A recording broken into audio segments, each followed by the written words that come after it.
de Derechos Humanos les da la bienvenida a la presente audiencia sobre derecho a la libertad de expresión y asociación en Ecuador. Me acompañan en la mesa la comisionada vicepresidenta Rosa María Ortiz, la comisionada expresidenta Daina Shelton, también relatora para el Ecuador, el secretario ejecutivo de la comisión, el maestro Emilio Álvarez y Casa, y la relatora especial para la libertad de expresión también de la comisión, la doctora Catalina Botero.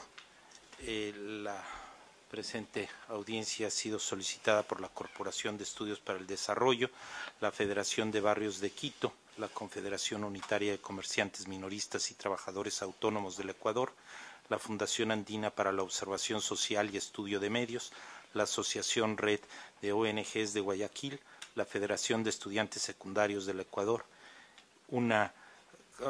Ana Karina López, Mariana de Jesús Neira López, Carlos Andrés Vera Rivadeneira y otros peticionarios. Recibimos esta mañana una comunicación del ilustre Estado del Ecuador, que le rogaría al maestro Emilio Álvarez y Casa, nuestro secretario ejecutivo, se sirva comentar los términos de la misma. Gracias, presidente. Efectivamente, el día de hoy, 28 de octubre, a las 10:06 de la mañana, se recibió una nota de la misión del Ecuador ante la Organización de los Estados Americanos, en la representación del Ministerio de Relaciones Exteriores y Movilidad Humana, donde se nos hace llegar una comunicación en la que se informa que el Estado ecuatoriano no asistirá a las audiencias convocadas durante el 149 periodo de sesiones. Hay una construcción, hay una presentación de distintos argumentos que, por lo que tengo instruido la comisión, en su momento se responderá puntualmente cada uno de estos argumentos, pero para efectos de lo que hoy nos convoca es la manifestación expresa de no asistir a las audiencias el día de hoy, presidente. Gracias, secretario. Ciertamente la conformación de las audiencias públicas que se prevé en los términos del artículo 66 del reglamento es el derecho que tiene un Estado a participar en las mismas. Obviamente está en su potestad decidir participar o no. No hay un planteamiento de que la misma no se lleve a cabo o que se difiera. La Comisión Interamericana tuvo conocimiento de esta comunicación por parte del secretario ejecutivo y está de acuerdo con lo establecido en el reglamento y la práctica de la comisión. Cuando un Estado decide no participar, de todos modos, o alguna de las partes, también puede ocurrir lo inverso, que alguna organización peticionaria finalmente decida no asistir, pero toda vez que a la audiencia pública, como es en el caso presente, se convoca con la anticipación debida, esto es un mes de anticipación, y las diversas partes involucradas se organizan de tal manera y se preparan para participar en la audiencia pública, incluyendo el trasladarse, las diversas delegaciones por parte de un Estado, representadas por parte de las organizaciones solicitantes. Es la práctica, reitero, atendiendo a lo previsto en el reglamento por parte de la Comisión Interamericana, sostener la realización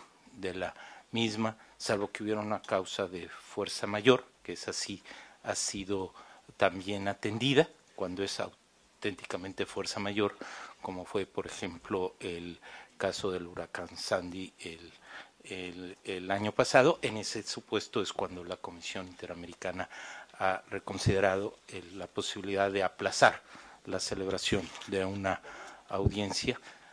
De no ser este el caso, decide mantenerla, y en este sentido le daría el uso de la palabra a las y los representantes de las organizaciones peticionarias para que hagan uso de la palabra por un espacio de 20 minutos. Señor presidente de la comisión, señoras comisionadas, señora relatora especial para la libertad de expresión, señor secretario ejecutivo, soy Carlos Castellanos y me encuentro aquí en representación de las organizaciones sociales de mujeres, obreros, campesinos, estudiantes, trabajadores autónomos del país. Lamentamos la ausencia de los señores representantes del Estado. No obstante, no nos sorprende su actuación, pues localmente estilan actuar de la misma manera, privando a los ciudadanos de cualquier vía de diálogo propia de una sociedad democrática.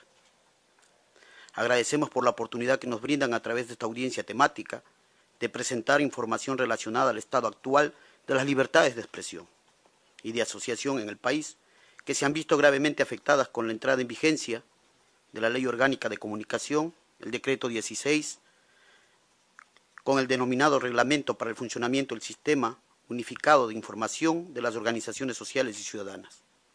Estas normas, que contienen graves violaciones a derechos y libertades consagrados en nuestra Constitución, que está aquí, y en los instrumentos internacionales, han pasado a formar parte de grupos de leyes restrictivas que se aplican en el país para perseguir y sancionar a quienes pensamos diferente. En este contexto resulta imprescindible que la sociedad civil ecuatoriana acuda nuevamente a ustedes para señalar que continúa el hostigamiento y la estigmatización contra líderes sociales e indígenas, periodistas y ciudadanos comunes por el simple hecho de disentir. Cada vez son más las amenazas y agresiones a quienes ejercen el oficio de informar y a las investigaciones y juicios contra quienes salen a protestar por el descontento con las políticas gubernamentales. En los últimos 6 años son más de 700 periodistas y comunicadores agredidos, más de 200 líderes sociales procesados judicialmente y más de 40 ya fueron sentenciados. Incluso ecuatorianos residentes en el exterior son hostigados y represaliados por protestar públicamente contra el gobierno nacional. Es necesario señalar que la mano del presidente continúa dentro de la justicia, pues él es personalmente quien en sus acostumbradas sabatinas ordena la forma en que fiscales y jueces deben declarar culpables a quienes pensamos diferente. Por esto también manifestamos nuestra profunda preocupación por inminente entrada en vigencia del nuevo Código Orgánico Integral Penal, cuyo articulado claramente contradice estándares internacionales de derechos humanos al criminalizar la opinión, la expresión, la protesta social, hasta la práctica profesional. En ese espíritu, señores comisionados, les agradezco por haberme escuchado. Sigue nuestra compañera Mariana Pallasco.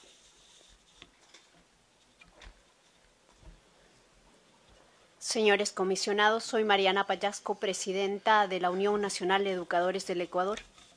A inicios de junio del 2013, violando los principios de legalidad y reserva de ley, el presidente de la República expidió un decreto ejecutivo para legalizar los atropellos que ha cometido por parte del Estado en contra de las organizaciones sociales, sindicales, gremiales y ciudadanas. Es necesario señalar que los estándares establecidos por esta honorable comisión y su relatoría para defensores y defensoras de los derechos humanos son claramente violados a través del Decreto 16. Esta norma establece requisitos y trámites excesivos y onerosos que además son poco claros y subjetivos, sujetando la existencia de la misma organización a la voluntad de un funcionario público. Obligación de un registro a todas las organizaciones, incluidas las de hecho. Si este registro no es obtenido, las organizaciones estarían actuando al margen de la ley.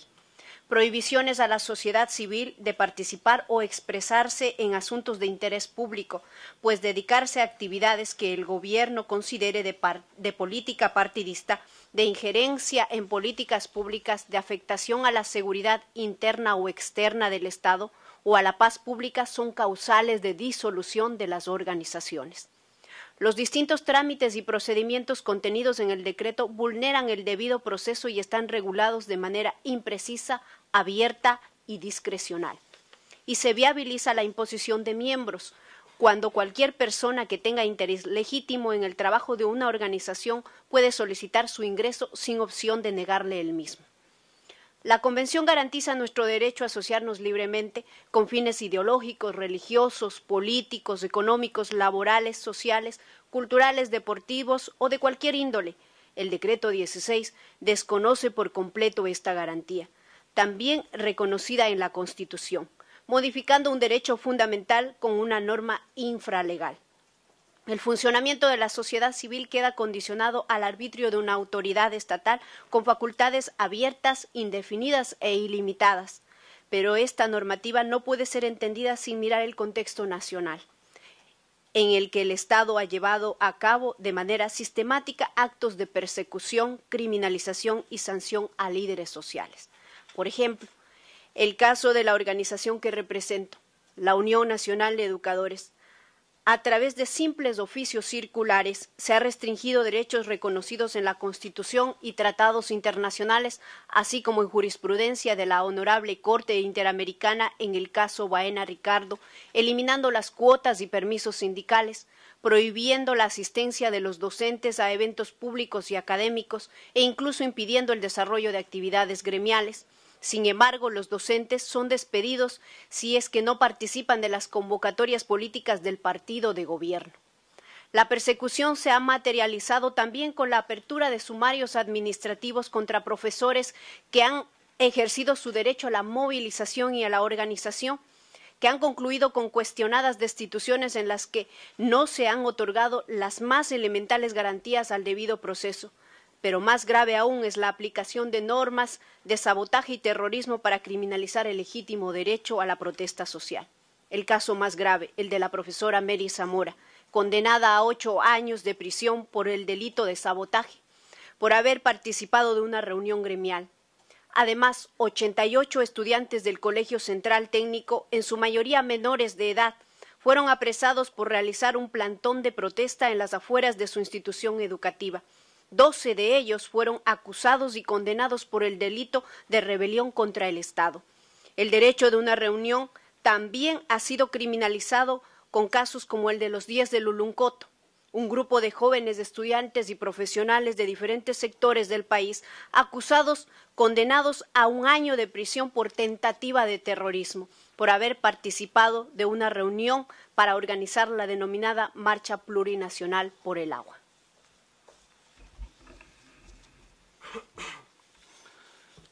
Buenas tardes, dignísimas autoridades. Soy Carlos Pérez Guartambel, presidente de la Ecuarunari y defensor de los derechos humanos y de la naturaleza. He sido encarcelado 3 veces, acusado por el delito de sabotaje y terrorismo. Luego de cumplir una pena y la condena, estoy acá. Las organizaciones y las comunidades indígenas no se salvan de la regulación del decreto ejecutivo número 16 dictado por el gobierno actual. Ahí están las comunas, las comunidades, los sistemas comunitarios de agua, las juntas de regantes y todas las organizaciones indígenas que vienen milenariamente existiendo.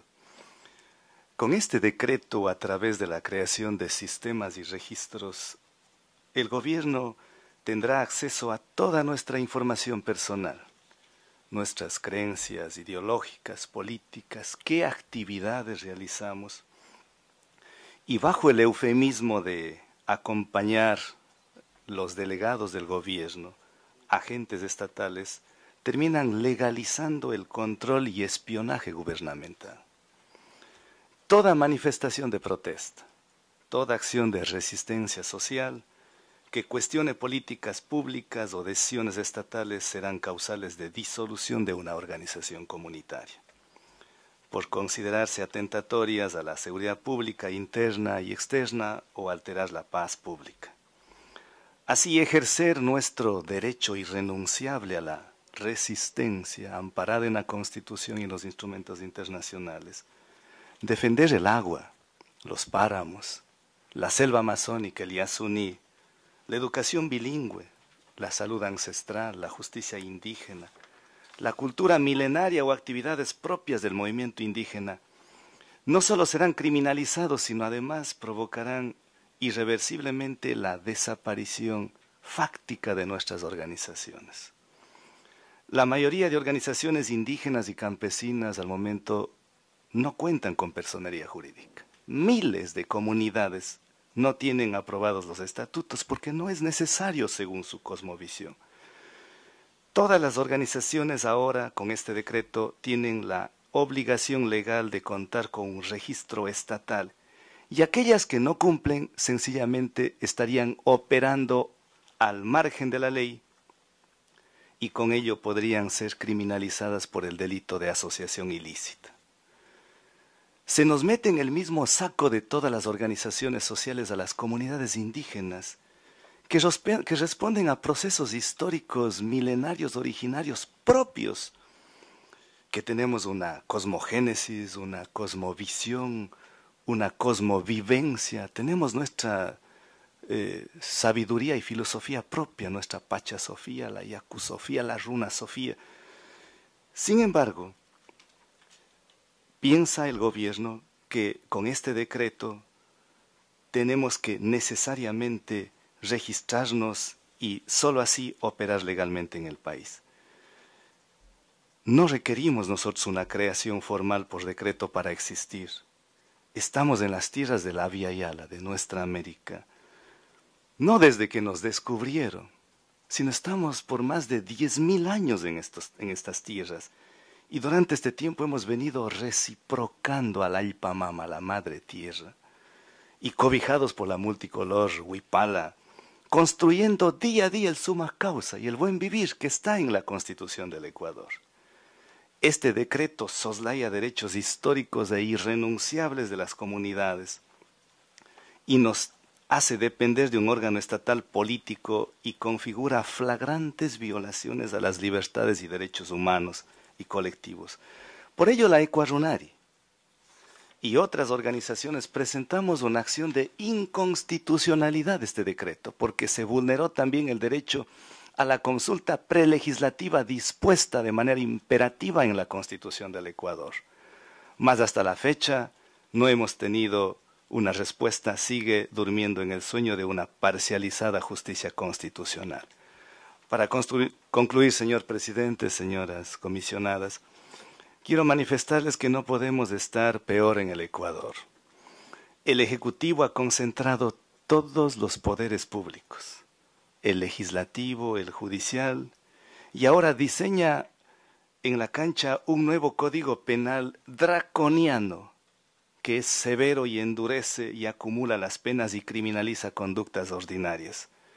Con ello se impondrá la paz de los sepulcros. Nos silenciará y con el miedo y el terror, y sumado de la mano de una acción propagandista por medios de comunicación gubernamental que raya con la ética.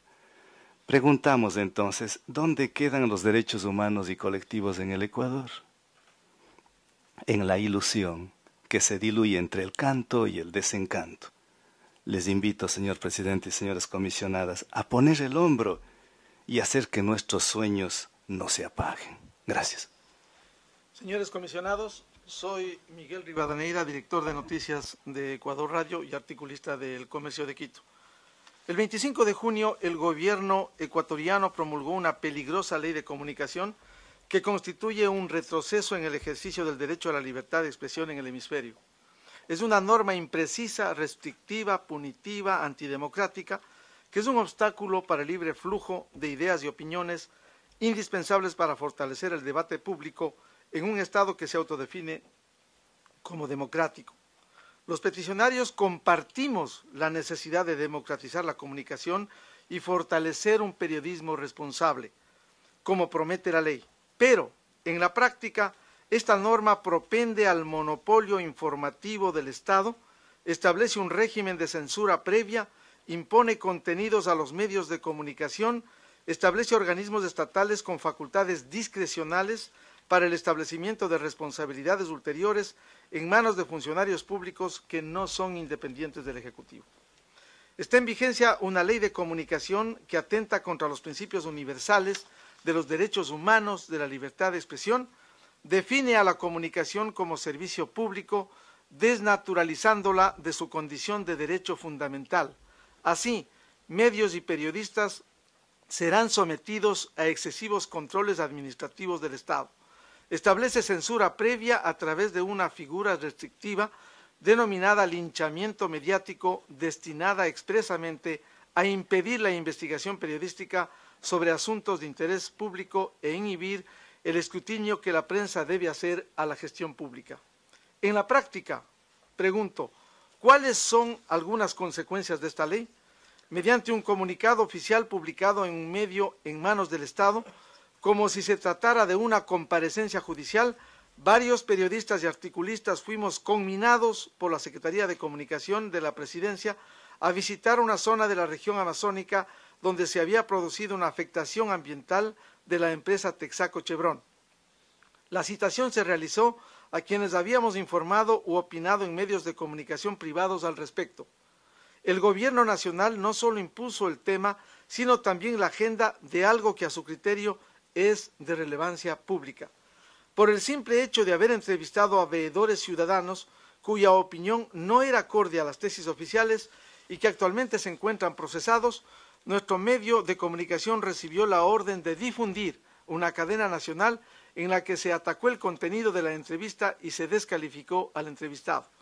Por haber leído a nuestra audiencia el articulado constitucional relacionado con la inmunidad parlamentaria a propósito del caso del asambleísta Clever Jiménez, fuimos objeto de ataques y discurso estigmatizante en una de las cadenas sabatinas del presidente.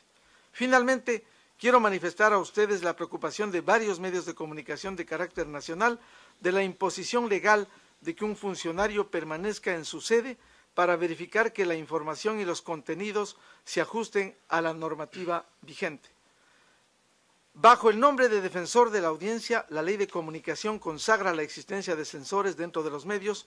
Sus funciones y atribuciones no han sido establecidas aún, dejando abierta la posibilidad de que éstas se fijen en un simple reglamento. Muchas gracias. Honorables comisionados, soy Jan Cano, periodista. He investigado desde hace más de 10 años casos de corrupción y violaciones a los derechos humanos. La Ley de Comunicación atenta directamente a la libre circulación de información de casos de relevancia pública, en especial aquellos relacionados con denuncias de corrupción, violaciones a los derechos y libertades y críticas a la gestión de autoridades y funcionarios públicos.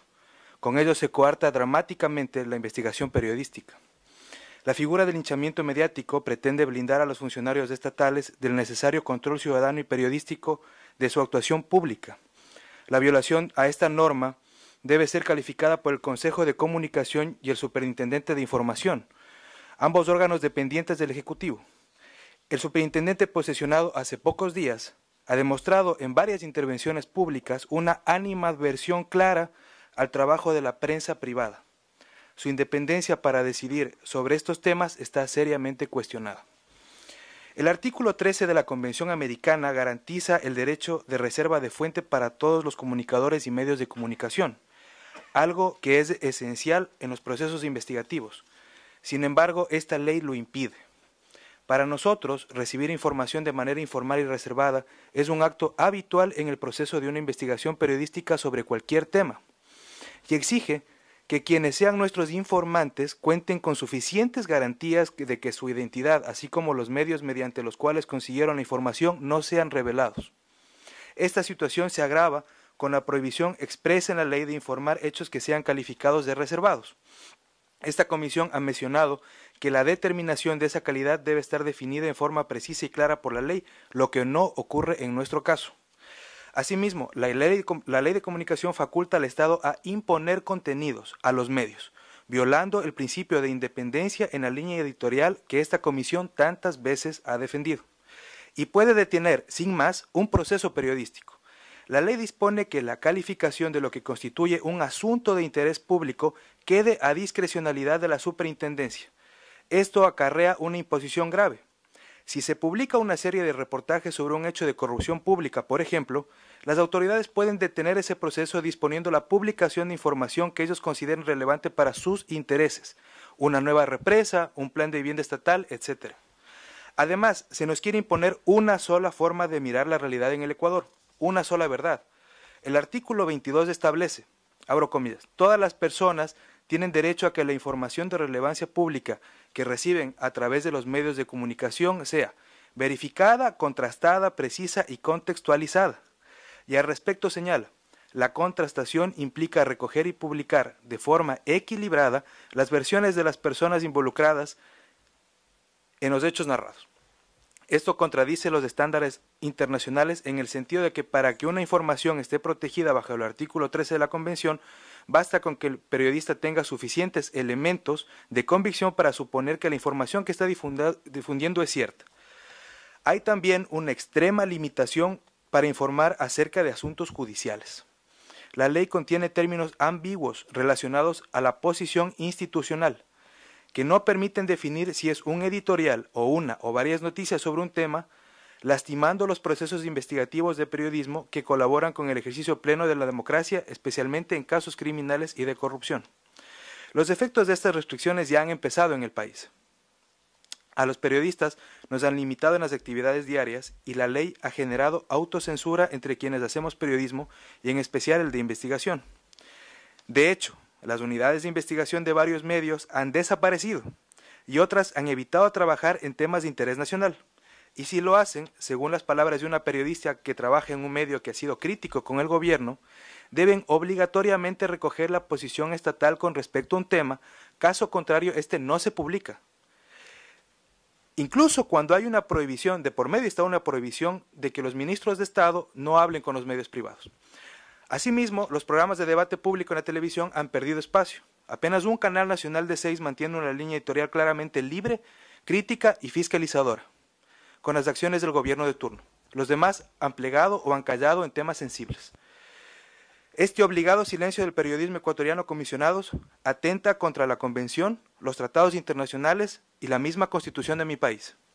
A continuación, María Dolores Miño presentará... Gracias. Si me permiten, habrá una segunda parte después de que se formulen las preguntas por las o los miembros de la mesa, podrían ustedes tener una última intervención de quien no haya hecho aún uso de la palabra. En este momento les cedería el uso de la palabra si desea formular alguna pregunta a la comisionada relatora, Daina Shelton. Thank you. We do have the text of the Communication Act, and having read it, I have several questions to follow up on your presentations. The first has to do with the process of adoption. The preamble to the law makes reference to a referendum of May 7th, 2011. Was the public actually asked to weigh in on freedom of the press? And if so, could you say something about the referendum process? Secondly, it appears that there are parts of this law, as well as the Executive Decree on Freedom of Association, that require implementing regulations. Has that been done? Again, what is the process for regulations, and is there any way to challenge them? Thirdly, I see in the definition of social media a reference to the internet. Is it the intent that, under your impression of the government's intentions, that this law is going to regulate Twitter, Facebook, the other types of social media, that blogging, all of these sort of new methods of communication that are quite commonly used now throughout the world? And then finally, I don't want to get any of you prosecuted for defaming an institution of the state, but there was a reference to due process. So I'm wondering if you could comment on whether, when there are prosecutions or court proceedings involving the media, you feel the judiciary is independent and you get a fair hearing. Thank you. Gracias, relatora. Tiene la palabra la comisionada Rosa María Ortiz. Muchas gracias a los peticionarios, las peticionarias, por la información que comparten con nosotros. Me gustaría tener más información en relación al decreto ejecutivo número 16 y como es muy reciente, me gustaría saber si ya hubo alguna organización que ha sido cerrada a partir de este decreto en relación a la ley de medios. Quisiera saber si organizaciones populares, pueblos indígenas, radios comunitarias se han beneficiado de alguna manera a partir de esta ley de medios y de qué manera. Muchas gracias. Gracias, comisionada. Yo también se ha mencionado en el transcurso de la presente audiencia de algún recurso de inconstitucionalidad que se presentó con relación al decreto ejecutivo número 16 y que estaría pendiente de resolución. Y yo consultaría si acaso, por lo que se refiere a la Ley Orgánica de Comunicación, si también ha habido algún recurso interno que se haya presentado con el objeto de, en el ámbito interno, para controvertir la alegada incompatibilidad de dicha ley orgánica con estándares interamericanos.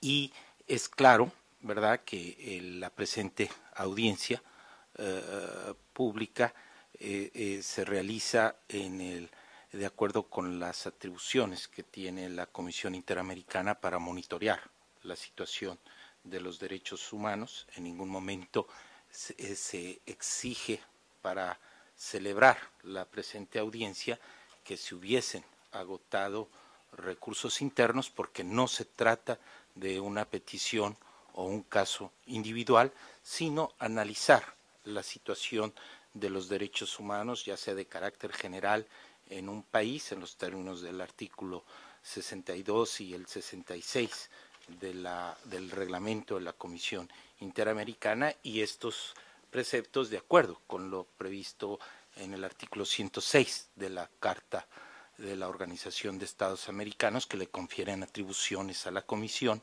para promover y defender los derechos humanos en los estados parte de la OEA. Hago este señalamiento porque mi pregunta no tiene el alcance para pretender exigir que se hubiesen agotado recursos internos, porque no es el objetivo, reitero, de la audiencia, llegar a considerar a algún estado responsable internacionalmente por haber violado en algún caso específico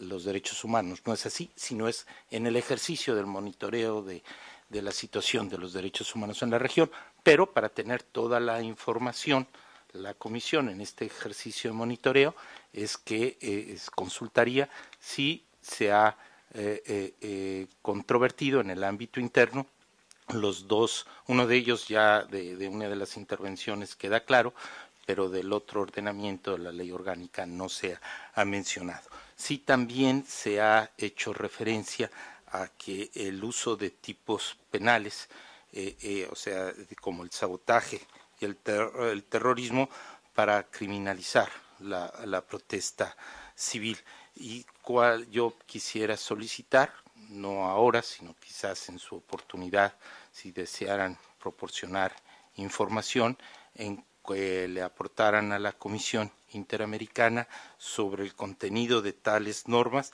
si consideran que cumplen con el principio de legalidad en materia penal, que es el estándar, o sea, la jurisprudencia interamericana lo ha establecido, y en caso de que los consideraran incompatibles con el principio de legalidad, nuevamente si se han interpuesto recursos internos y cuál sería el resultado.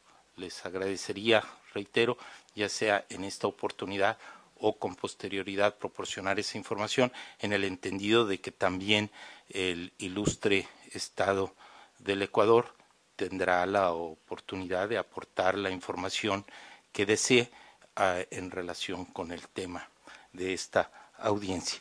Le cedería el uso de la palabra a la relatora Catalina Botero.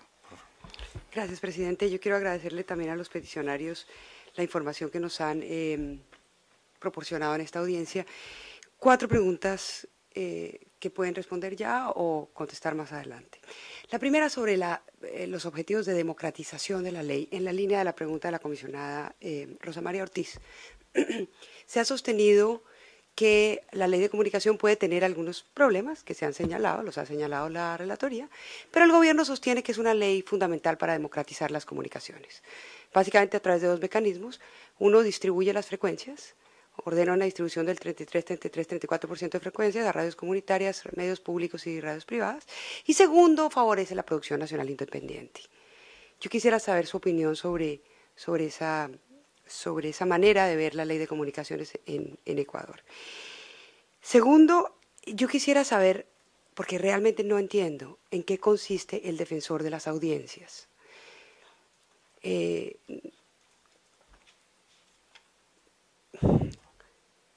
Cuando los estados ordenan, a través de un acto del Estado, que un funcionario elegido por una agencia del Estado, a través de un concurso organizado por el Estado, ocupe un lugar en un medio de comunicación y tenga derecho a espacios en ese medio de comunicación y de alguna manera pueda controlar lo que dice el medio de comunicación, eso se llamaba censura. No sé cuál es la diferencia entre eso y lo que hay en la ley.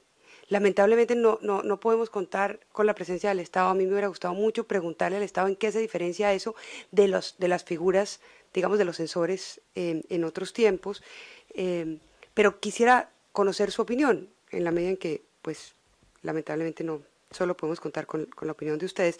2 preguntas puntuales.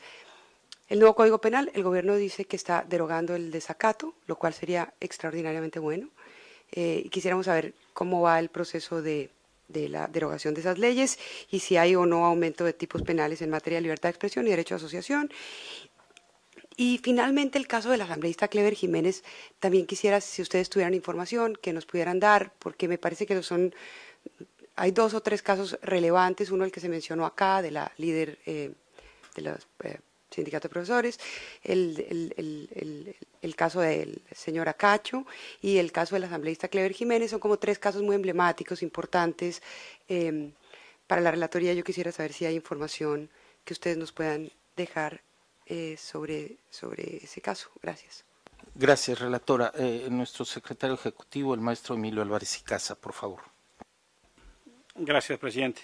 Me interesaría ahondar para efectos de información y de registro en términos de lo que uno de los solicitantes expresó de haber sido detenido y pagado una condena. Recuerdo que en alguna audiencia anterior se había expuesto esa preocupación. Pareciese ser que entonces se confirmó. Segundo, me interesaría saber, la comisión recibió en algún momento información de que alguna de las personas solicitantes en la audiencia tuvo consecuencias por haber venido a alguna audiencia. Me gustaría saber si es el caso y qué ha sucedido. Y tercero, si hay alguna otra persona que pudiera, como defensora de derechos humanos, estar en una situación similar. Gracias. Gracias, secretario. Le cedería el uso de la palabra a la digna representación de las organizaciones peticionarias, incluyendo si se desea participar la persona que aún no lo ha hecho por un espacio de 10 minutos, en el entendido de que habría oportunidad de que todo lo que no alcancen a exponer en este tiempo para que lo aporten por escrito a la Comisión Interamericana, derecho igual que también tiene el ilustre Estado del Ecuador. Muchas gracias, señor presidente. Me quiero tomar unos cuantos minutos para realizar la petición. Señores comisionados, señor secretario ejecutivo, señora relatora, por todo lo que les hemos expuesto la tarde de hoy en esta audiencia, nosotros nos permitimos formularle a la Comisión Interamericana las siguientes peticiones. 1. Establecer una fecha definitiva para la visita in loco de la Comisión Interamericana a Ecuador. Recordamos a ustedes que el Estado en múltiples ocasiones ha manifestado públicamente tener apertura para que se realice esta visita, que sería fundamental para que ustedes puedan conocer de primera mano la situación grave que se vive en Ecuador en materia de derechos humanos y puedan dialogar con los sectores involucrados al respecto. 2. Elaborar un informe especial sobre la situación de los derechos humanos y democracia en el Ecuador, en el cual se formulen al Estado las debidas recomendaciones para garantizar el pleno respeto de la protección a los derechos humanos y la institucionalidad democrática. 3. Que la Comisión solicite a la Honorable Corte Interamericana de Derechos Humanos una opinión consultiva sobre el derecho a la libertad de expresión, en donde se determine la compatibilidad con la Convención Americana de los siguientes supuestos. A. Que los estados, a través de una ley, obliguen a medios a publicar información de interés público y prohíban a la vez publicar información cuando estos no la consideran como tal. B. Que una ley imponga a un funcionario estatal dentro de la sede de los medios de comunicación para verificar que los contenidos se adecúen a las normas vigentes. Y C. Que una norma prohíba a los medios difundir información que potencialmente pueda desprestigiar a una persona natural y jurídica o reducir su credibilidad pública. 4. Que la Honorable Comisión solicite a la Corte Interamericana de Derechos Humanos una opinión consultiva sobre el derecho a la libertad de asociación, en la que se determine si es compatible con la Convención Americana en los siguientes supuestos. A. Que se establezca una obligación general a todas las formas de organización social de hecho y de derecho de obtener un registro estatal para poder operar legalmente en el país. B. Que a través de una norma se obligue a las organizaciones a admitir a cualquier ciudadano en condición de miembro sin que exista la posibilidad de que éstas puedan negarle el ingreso. C. Que una norma avale la posibilidad discrecional del gobierno para disolver una organización cuando, por ejemplo, realice actos de incidencia pública o altere la paz pública redactada en estos términos amplios. Que la Comisión preste especial atención a los casos de líderes sociales, dirigentes indígenas, defensores de derechos humanos, defensores de la naturaleza, periodistas y ciudadanos que han sido perseguidos y sentenciados por ejercer sus libertades fundamentales, para que oportunamente les otorgue medidas cautelares que preserven su integridad personal y sus derechos. Hacemos también el pedido para que la Honorable Comisión Interamericana tramite de manera expedita los casos relativos a violaciones a la libertad de expresión y asociación, a fin de que se repare de manera integral a las víctimas de dichas violaciones y que el Estado adopte las medidas pertinentes de no repetición. Finalmente, y como ya lo mencionó la señora relatora, efectivamente en ocasiones anteriores la comparecencia a este tipo de audiencias ha generado actos de hostigamiento por parte del Estado, en particular a través de enlaces ciudadanos en los que se ha estigmatizado a los participantes de las audiencias, y por esta razón queríamos solicitar a la Honorable Comisión que inste al Estado a respetar, en favor de los que estamos compareciendo el día de hoy, el artículo 61 del reglamento de la Comisión Interamericana. Muchas gracias. Quisiera referirme, señores comisionados, al tema de la ley de comunicación y responder las inquietudes de la señora Shelton. Efectivamente, al pueblo ecuatoriano se le consultó el 7 de mayo del 2011 sobre la ley de comunicación para agilizar un mandato constitucional que se había incumplido y que estaba de 360 días. Hubo un mandato popular ajustado a favor del pronunciamiento del gobierno, pero allí, en ese pronunciamiento del pueblo, en la consulta que se hizo, no constó la creación de la Superintendencia de Información y Comunicación y, sin embargo, se incluyó en la ley. Respecto de la regulación de las redes sociales, efectivamente, en la Ley de Comunicación, artículo 4, no se regula, no se controla a las redes sociales, pero en el desarrollo del artículo se pone que se deja abierta la posibilidad para que en otra norma se lo pueda hacer. Y efectivamente está en proceso de aprobación en segundo debate en la Asamblea Nacional el nuevo Código Penal Integral, en donde al final de la aprobación se va a ver cómo quedó todo este texto. Respecto de las inquietudes de Catalina Botero, tampoco sabemos lo que hará el defensor de las audiencias, porque no está establecido claramente hasta este momento qué es lo que va a hacer. Uno puede presuponer, pero no está establecido claramente. Y respecto de esta distribución que la Constitución establece, el 33, 33, 34, en el caso de las organizaciones comunitarias, la pregunta que nos flota es de qué serviría entregar, por ejemplo, a las organizaciones comunitarias las frecuencias si no se les deja hacer un trabajo libre, que digan lo que piensan, porque se les puede perseguir y enjuiciar. ¿De qué va a servir el entregar si es que no se alinean con las tesis oficiales? Muchas gracias.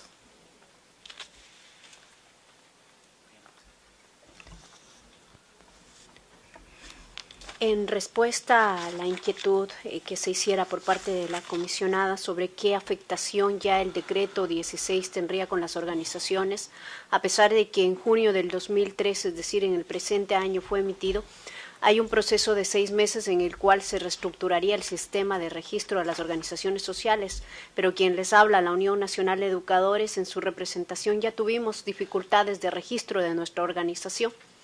Entre ellas se demoraron 5 meses en reconocer la directiva desde el 2010 y 2 años en legalizarnos los estatutos, es decir, casi hemos estado actuando de manera ilegal según el registro hoy ya vigente. Por eso insistimos que el decreto 16 lo que está haciendo es legalizando los atropellos, la violación de la libertad de organización que tenemos los ciudadanos y ciudadanas. En el caso de los maestros y maestras ha sido persistente la persecución por ser afiliados a una organización, desde la aplicación de una encuesta geopolítica en la cual se obliga a maestros, estudiantes, directivos de instituciones educativas a declarar cuál es su filiación política, a qué organización pertenece, gremial, sindical, para luego discriminarlos o excluirlos de procesos de concursos dentro del sistema educativo.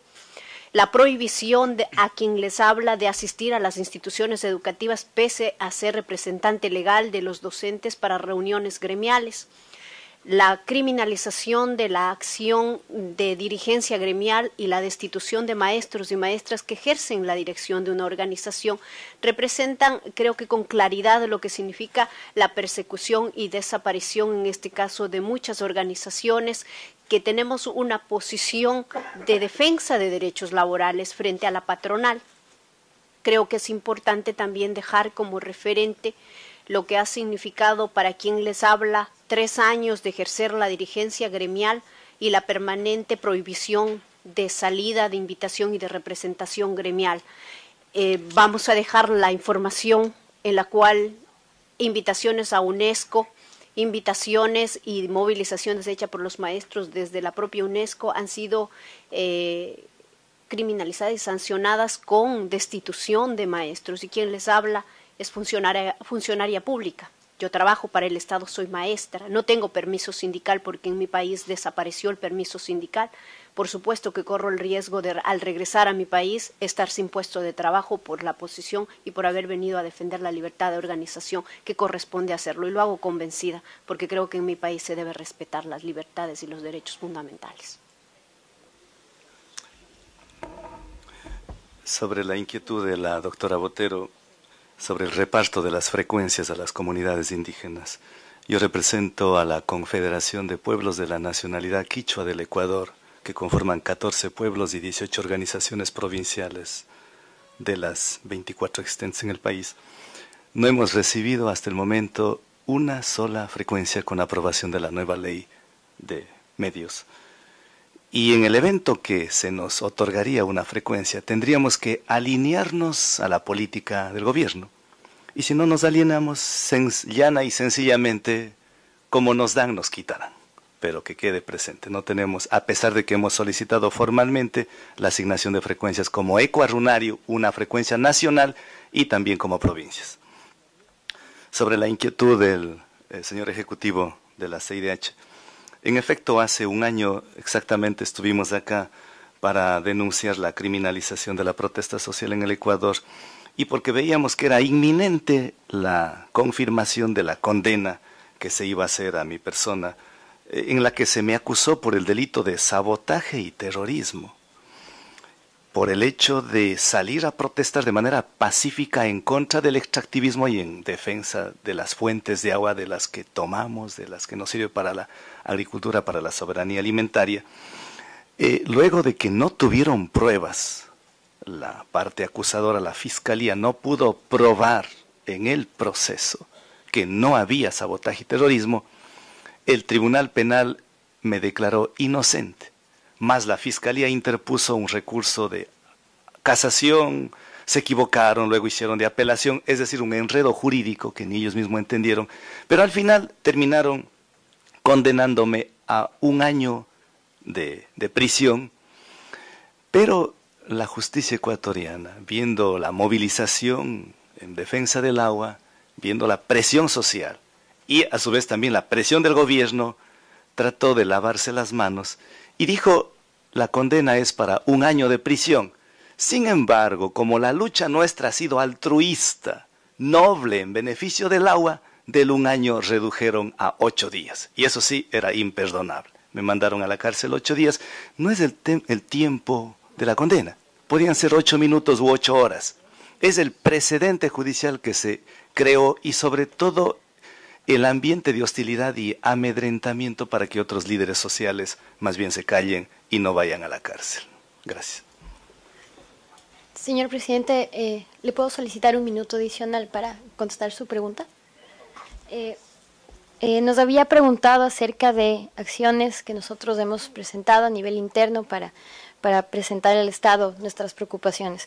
Efectivamente, con respecto al decreto 16 y a la ley de comunicación se han presentado varias acciones de acción de protección y acción de inconstitucionalidad respectivamente. Del decreto 16 se presentaron 3 acciones de inconstitucionalidad por parte de diferentes sectores de la sociedad civil. Con respecto a la ley de comunicación se presentaron 2. Esto fue a finales de agosto e inicios de septiembre. Estamos ya casi al mes de noviembre y no hemos recibido ninguna respuesta del de la Corte Constitucional, a pesar de que la Ley Orgánica de Garantías Jurisdiccionales y Control Constitucional estableció un plazo de 15 días para admitir estas peticiones a trámite. Desafortunadamente, hasta el día de hoy no tenemos respuesta alguna del Estado con respecto a nuestras acciones presentadas. Muchas gracias nuevamente a la digna representación de las organizaciones peticionarias por su presentación. Apreciamos toda la información que aportan a la Comisión Interamericana. Tomamos nota también de las peticiones que han formulado y que se serán sometidas a consideración del Pleno.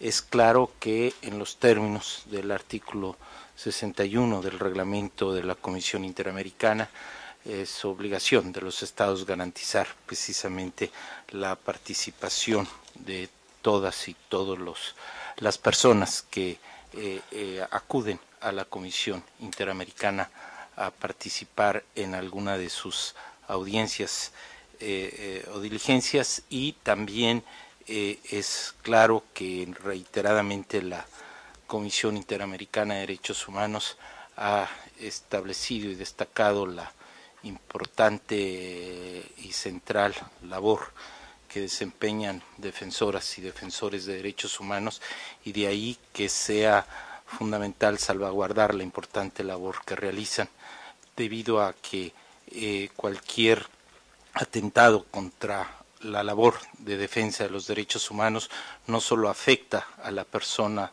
involucrada, al defensor o defensora, sino también afecta a la comunidad de defensoras y defensores de derechos humanos, así como a las personas que se ven beneficiadas por la labor de defensoras y defensores. De ahí que sea muy importante salvaguardar la función que desempeñan, y que esta comisión dará debido seguimiento a cualquier afectación a su labor.